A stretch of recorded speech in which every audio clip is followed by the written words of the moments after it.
తిరుమల లడ్డు కల్తీ ఘటన నేపథ్యంలో AP deputy CM Pawan Kalyan ప్రాయశ్చిత్త దీక్ష చేపట్టిన విషయం తెలిసిందే. దీనిలో భాగంగా విజయవాడ ఇంద్రకీలాద్రిపై ఉన్న కనకదుర్గ ఆలయంలో ఆయన శుద్ధి కార్యక్రమం నిర్వహించారు. ఆ తర్వాత మెట్లను శుభ్రం చేశారు. ఆ మెట్లకు పసుపు రాసి కుంకుమ బొట్లు పెట్టారు. వేద పండితుల మంత్రోచ్చారణల మధ్య ఈ కార్యక్రమం నిర్వహించారు. ప్రాయశ్చిత్త దీక్ష విరమించేందుకు పవన్ కళ్యాణ్ అక్టోబర్ 1న తిరుపతి నుంచి అలిపిరి మెట్ల మార్గంలో తిరుమలకు నడుచుకుంటూ వెళ్లనున్నారు. 2న ఉదయం శ్రీవారిని దర్శించుకున్న తర్వాత ఆయన దీక్ష విరమించనున్నారు. వైసీపీ పాలనలో ఆలయాల్లో తప్పు జరిగిందని చెప్తే అపహాస్యం చేసేవారని పవన్ అన్నారు. అపవిత్రం జరిగినప్పుడు బాధ్యత ఉన్న వ్యక్తులు సమాధానం చెప్పాలని అన్నారు.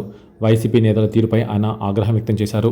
నాపై విమర్శలు కాదు, అపవిత్రం జరిగిందని తెలిసినప్పుడు మీ బాధ్యత ఏంటని ఆయన ప్రశ్నించారు. లడ్డూ ప్రసాదంలో అపవిత్రం జరిగిందంటే చాలా ఆవేదన కలుగుతుంది. ఇప్పటికీ వైసీపీ నేతలు బాధ్యత లేకుండా మాట్లాడుతున్నారు. సున్నిత అంశాలపై ఆ పార్టీ నేత పొన్నవోలు సుధాకర్ రెడ్డి వ్యాఖ్యలు బాధాకరం. సనాతన ధర్మం జోలికి రావద్దు, తప్పు జరిగితే ఒప్పుకోవాలి అని పవన్ కళ్యాణ్ అన్నారు.